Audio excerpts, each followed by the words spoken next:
لتكن منكم أمة يدعون إلى الخير ويأمرون بالمعروف وينهون عن المنكر. Motivasinya sedekah, tapi dibalik itu bisnis. Nah ini, kalau sudah bisnis ini sudah cenderung ini ada apa-apa nih pasti dibalik ini. Nah, ini intinya mengatasnamakan sedekah untuk memancing umat supaya semangat, supaya terhipnotis. Karena umat Islam pasti senang surga, pasti senang pahala. Apalagi mereka mengeluarkan uang, uangnya tidak hilang, bahkan bertambah, pahalanya pasti. Lah ini dia. Ini yang paling mereka sukai. Nah, itulah yang kita baca ya. Ada beberapa ustadz, kita sudah tahu sendiri sekarang di beberapa tempat modusnya, motifnya seperti itu.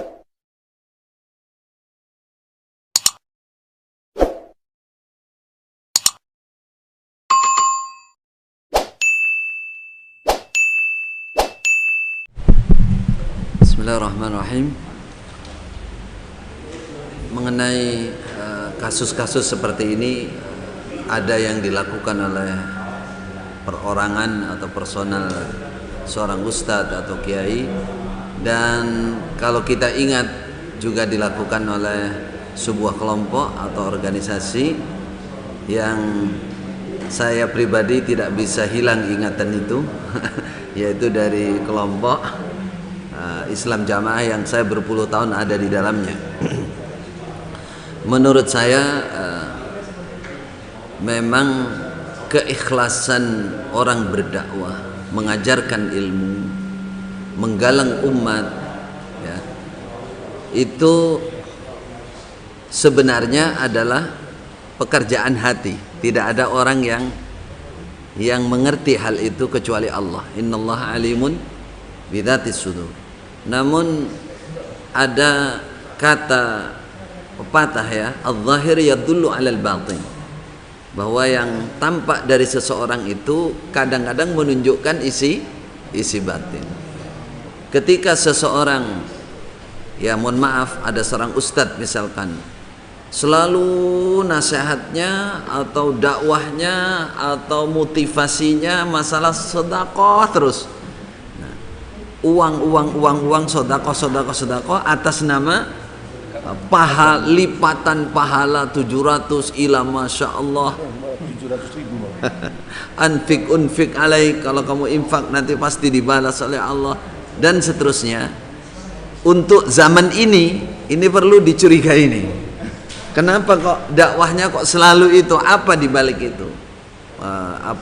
Modelnya atau apa sebenarnya motivasinya dia? Motifnya seperti apa? Apakah ini betul, misalkan di belakangnya memang betul dia sedang membangun sebuah pondok, sebuah masjid. Nah, kalau itu pun juga perlu kita teliti kepastiannya. Kadang nanti pondoknya orang, masjidnya orang, dia masuknya ke kantong dia. Nah, yang paling kita curigai kalau di balik itu bisnis. Ya. Jadi atas nama ngambil secara sedekah, motivasi sedekah, terus ternyata sudah pergerakannya ini bisnis.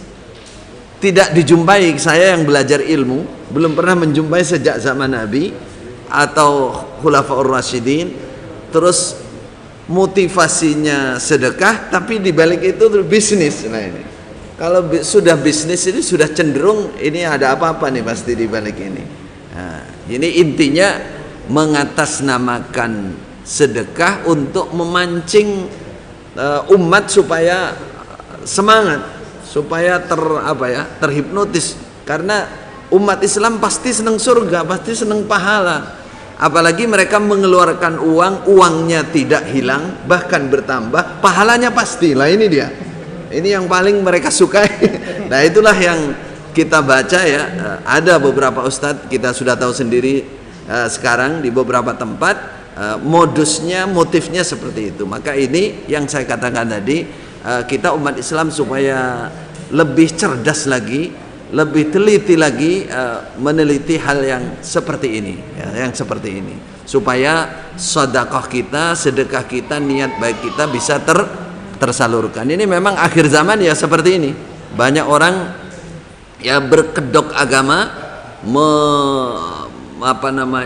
memotivasi umat atas nama agama, tapi ujung-ujungnya masalah keduniaan. Ini mungkin secara lahir sebenarnya sedikit saya menyinggung, termasuk dari golongan Islam jamaah ini yang dulu ya kurang lebih motifnya seperti itu.